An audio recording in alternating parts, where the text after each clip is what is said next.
হঠাৎ করে প্ল্যান হয় যে বাবার বাড়িতে বেড়াতে যাব। তো যেহেতু বাবার বাড়িতে যাব, তো জামা কাপড় তো গুছগাছ শুরু করতে হবে।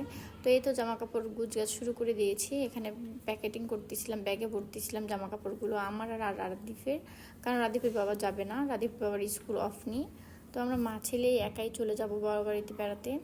তো বাবার বাড়িতে যাওয়ার উদ্দেশ্য হচ্ছে যে আমার আম্মুকে নিয়ে আসতে যাব।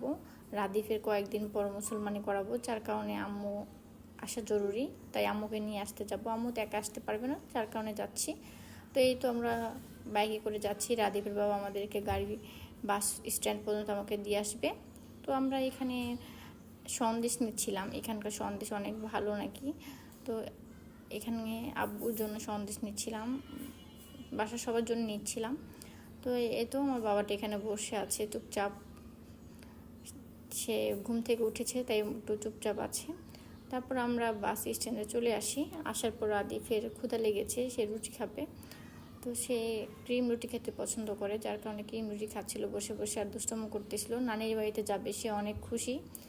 তো তারপরে যে আমরা আজকে একতা বাস স্ট্যান্ডে চলে এসেছি, এখানে এসে বসে আছি। বাস চলে এসেছে, কিন্তু আমাদের বাস 10টায় ছাড়বে।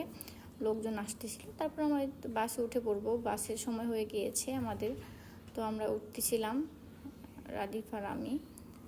তো তারপর আমরা সিটে যেয়ে বসি। তো রাদীফ এখানে সিটে বসে পড়েছে আর আমার সাথে দুষ্টামো করতেছিল, কারণ তার বাবা নেই, দুষ্টামো করার তার সঙ্গী নেই, যার কারণে আমার সাথে সে দুষ্টামো ফাজলামো করতেছিল। তো বাস ছেড়ে দিয়েছে, মা ছেলে মিলে একটু ভিডিও করতেছিলাম, দুষ্টামো করতেছিলাম, টাইম স্পেন্ড করতেছিলাম।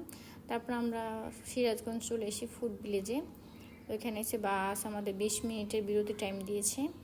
তো আমরা এখন রাদীফ পরোটা খাবে। রাদীফ এখানে ফুড ভিলেজে আসলে পরোটা অনেক পছন্দ করে এখানকার। তো রাদীফকে পরোটা খাওয়াবো। তারপর আমরা হাত মুখ ধুয়ে এখানে বসে আছি, ওয়েট করতেছিলাম পরোটা যতক্ষণ না আসতেছিল আমরা ওয়েট করতেছিলাম। আর রাদীফ এখানে আমাকে গান শোনাচ্ছিল বসে বসে। তো আর আমাদের পরোটা চলে আসে। তারপর রাদীফ এখানে পরোটা খাবে। পরোটা খাওয়ার পর আমরা বাসায় চলে যাব। তো আজকের মতো ভিডিওটি এই পর্যন্তই। বাসায় গিয়ে বাকি ব্লগটা আপনাদের সাথে শেয়ার করব পরের দিন। তো আজকের মতো ভিডিওটি এই পর্যন্ত। আল্লাহ হাফেজ।